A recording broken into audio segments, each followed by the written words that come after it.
Hello, it's me, Aaron, and today I wanted to talk about perhaps one of my most hated archetype of the Souls community, the hardcore gamer, I call it. And to start this video, I'd like to say something rather simple. No one cares about you, just play the game. What I mean by this is simply, well, to play the game and fucking chill, because I had it enough of them being like, I beat a single playthrough of Dark Souls 1-3 / Elden Ring. Like, they have that patch on their sleeve going, look, see? It was super hard, but I made it! While being praised by several exact clones of themselves, each congratulating one another on beating Inji1 or Sin Smo or Gale. And obviously, it goes without saying that sometimes the opposite happens, where there's one edgelord that's like, you call that a challenge? Nothing personal, kid, but I've beaten SL1. And both are fucking retarded, and just bad for the health of the community. But Aaron, what's wrong with people congratulating each other? Well, nothing is inherently wrong with congratulating each other. It builds camaraderie within the community and gives an extra boost towards pushing players to aim higher, to achieve something greater than what they thought was possible. But we don't live in a perfect world, and most of the time the thing is they're not really congratulating each other. They're just inflating each other's ego because they're all in the hardcore video gamer club. They go on Reddit, trash on Dark Souls 2 because they got ganked ADP or whatever dumb justification they find to excuse themselves from beating that game, instead of just admitting it's too hard for them. People will do really anything except admit Dark Souls 2 was too hard for me, because it started cracking the epic badass gamer pedestal they were given for beating the other games. They simply cannot bring themselves to admit it. It is idiotic. Next, that one edgelord that thinks he's better than everyone else because he did one challenge on that one time or something. If I had to take a wild guess at the problem, I'd say that these people, and a lot of people actually, before playing the Souls games, they just heard about those games being super hardcore, and because they have insecurities and an ego problem, is to go not play, but beat those games. They will do anything to just have that hardcore gamer sleeve band. They will ignore the NPCs, ignore the lore, ignore the world, ignore everything. Watch videos on how to be super OP on YouTube to trivialize every challenge. Like, honestly, I don't get the points of those be OP videos. All they do is give you less of the combat. But anyways, they'll even go so far as to cheat everything because Dark Souls doesn't matter to them. What matters is having beat the Dark Souls, and that might just be the dumbest shit of all time. I mean, I can't really blame them that much. All they knew about Dark Souls before playing it is that it was hard, because the dumb fucking kind of people they became later on told them it was a hardcore game for hardcore gamers. But then, those aspiring hardcore gamers went on to Google their way through the games, demolishing everything and then enter on channel players who voice opinions on roadblocks they encounter naturally with a get good like me. And then when someone calls them out on their cheating, they'll just helplessly debate and argue, trying to convince everyone, including themselves, but fail, that what they're using isn't cheating, and that it's just a part of the game, that you need to use every tool at your disposal, and that FromSoft would have patched it if it was a glitch, because we all know FromSoft is known for being really reactive in making patches related to fixing bugs and issues with the game in a timely manner. But here's the thing. Games are made to be played. And that's also the problem with defending the people who do cheese. The let them have their fun, if they want to play the game like this, let them do it. But they're not playing.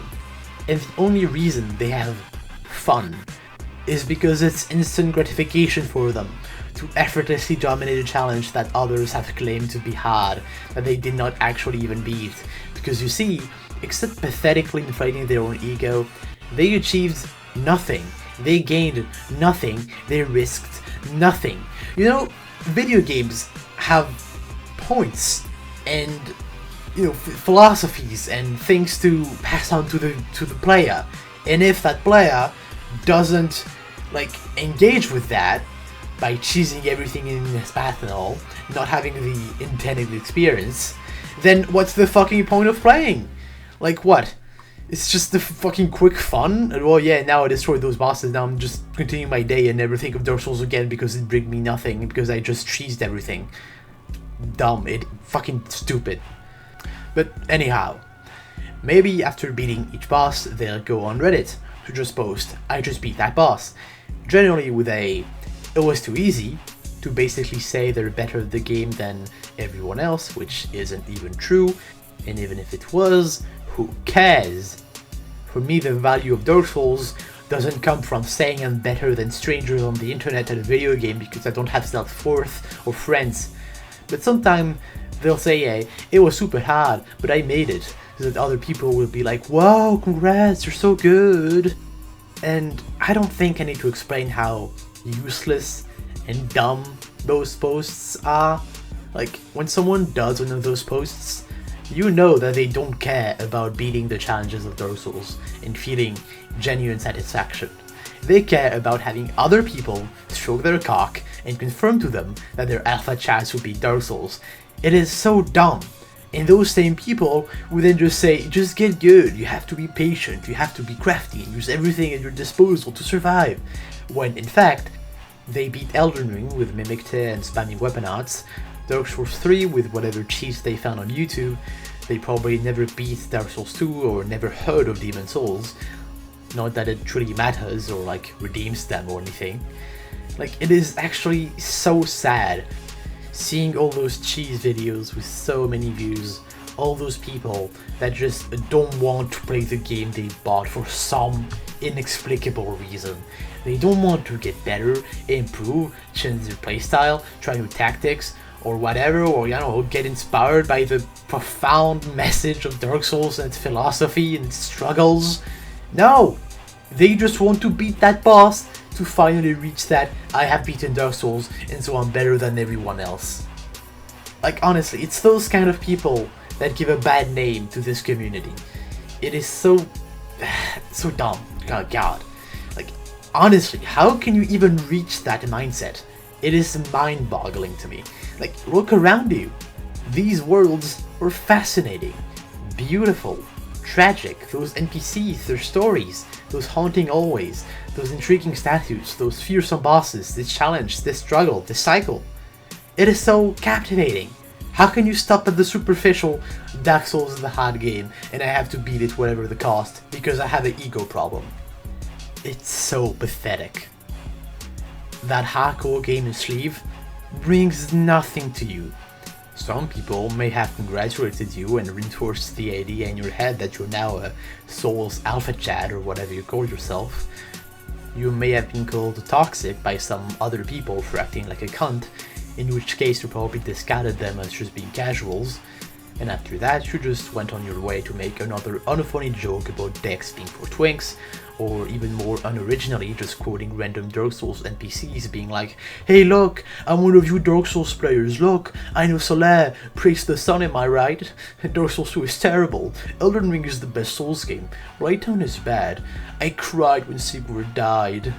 But anyways, I gotta go twink some people because I'm too bad at the game to actually beat experienced players. What weapon do I main? Well, I've only ever played with straight swords, the Sellsword Twin Blades, magic, and the Murky Hand Scythe. But anyways, I'm pretty excited to test that Blood Flame build I saw in that IGN guide.